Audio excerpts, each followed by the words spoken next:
Perkenalkan, nama saya Ibnu Aditya dari kelas TPTP 1A dengan NIREM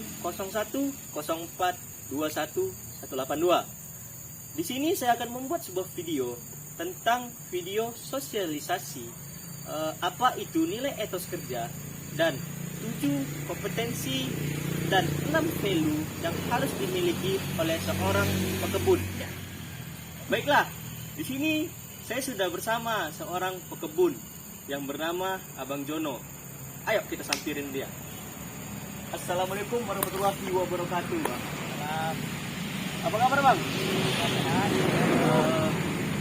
Kira-kira nih, Bang, saya ingin mensosialisasikan tentang apa itu nilai etos kerja dan 6, 7 dan 6 value yang harus dimiliki oleh seorang pekebun.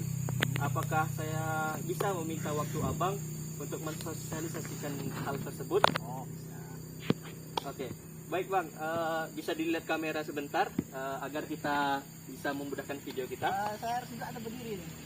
Tegak aja lah ya kan Bang, biar apa ya Bang? Oke. Ya. Baiklah, di sini saya akan menanyakan satu hal kepada Abang. Apa itu tentang nilai, apa yang Abang ketahui saja menurut Abang, apa itu nilai etos kerja Bang? Menurut Abang? Sebelumnya saya juga pernah dengar yang materi yang disampaikan ini, tapi hanya mendengar sekilas dari beberapa pekebun yang lainnya juga. Tetapi gitu ya, Bang. belum mendalami gitu. Baiklah Bang, di sini saya akan menjelaskan Bang, apa saja yang dimaksud dengan nilai etos kerja dan apa saja poin-poin penting yang harus dimiliki oleh seorang pekebun. Baiklah Bang, saya di sini akan menjelaskan sedikit tentang etos kerja. Etos kerja adalah sebuah prinsip atau kalau bisa kita bilang sebuah sifat yang harus dimiliki oleh seorang pekebun agar pekebun tersebut bisa mencerminkan sikap yang baik dan sesuai dengan SOP yang berlaku pada dunia perkebunan. Selanjutnya yaitu ada nilai apa itu nilai-nilai etos kerja yang saya singkatkan menjadi 7 kompetensi dan 6 value, nilai-nilai yang harus dimiliki oleh seorang pekebun. Yang pertama itu kita bahas tentang kompetensi. Yang pertama itu ada fisik yang kuat. Seorang pekebun haruslah memiliki fisik yang kuat dan prima agar kebun yang dijalaninya itu fisiknya sanggup untuk menjalani atau untuk mengurus sebuah perkebunan tersebut. Yang kedua itu adalah mental yang kuat. Kenapa saya bilang mental yang kuat? Karena tekanan di kebun sangat banyak, mau dari tekanan dari atasan, mau dari tekanan dari bawahan, itu semua bisa mempengaruhi mental Abang atau mental para pekebun. Selanjutnya yang ketiga itu ada profesionalisme. Seorang pekebun haruslah bersifat profesionalisme karena di dalam perkebunan banyak sekali sifat-sifat yang mungkin membuat semua orang itu merasa tertekan, sehingga kita harus menyikapi bagaimana orang tersebut kita hibur atau mau apa. Itulah yang dinamakan bentuk profesionalisme pada para pekebun. Selanjutnya itu adalah kemampuan manajerial.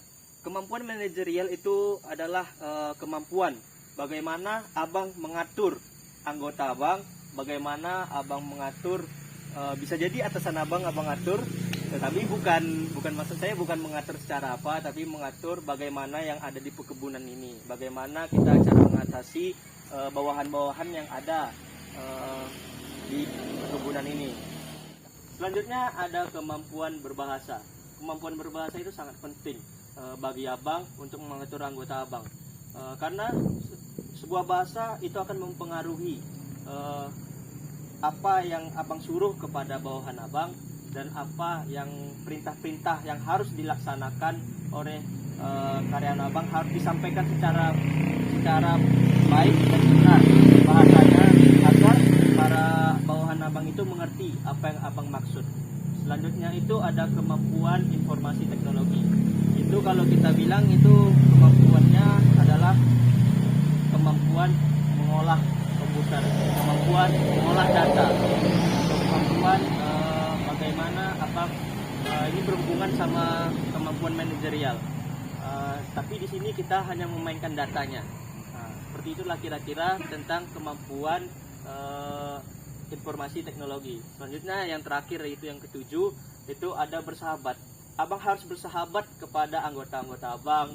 Pokoknya abang itu harus bersahabat ke seluruh struktur perkebunan yang ada di kebun tersebut, agar tidak terjadinya pertikaian atau permasalahan yang tidak diinginkan dalam struktur perkebunan itu sendiri.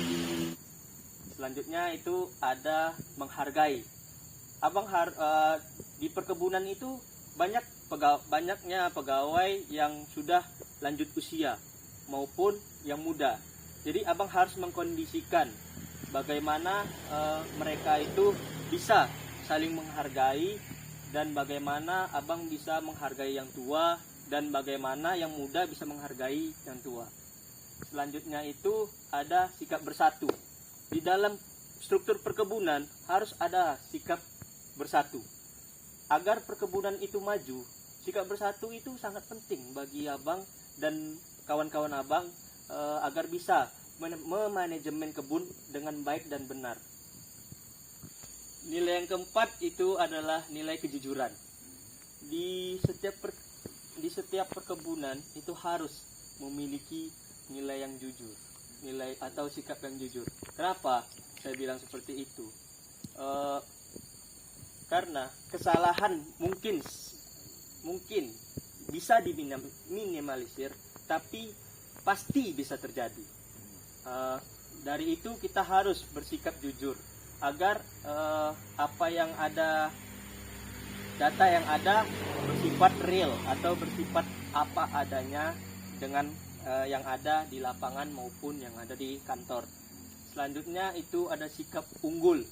Sikap unggul itu harus dimiliki setiap pekerja. Kenapa saya bilang sikap unggul harus dimiliki setiap pekerja? Karena untuk melihat suatu nilai seorang pekerja itu dilihat dari keterampilannya, dilihat dari skill dia, maupun dilihat dari kemampuan dia dalam memanajemen kebun tersebut. Selanjutnya yang terakhir itu ada inovasi. Seorang pekebun harus bersifat inovasi atau berpikir lebih maju dari pegawainya maupun bawahannya, agar para pekebun tersebut bisa menciptakan suatu perkebunan itu memiliki produksi yang tinggi, memiliki nilai kebun yang tinggi. Baiklah, kira-kira itu saja yang bisa saya sampaikan kepada abang. Menurut abang, apakah sosialisasi saya ini sudah bisa abang terima, atau mungkin abang ada bisa bertanya atau apa? Boleh, silakan kepada saya.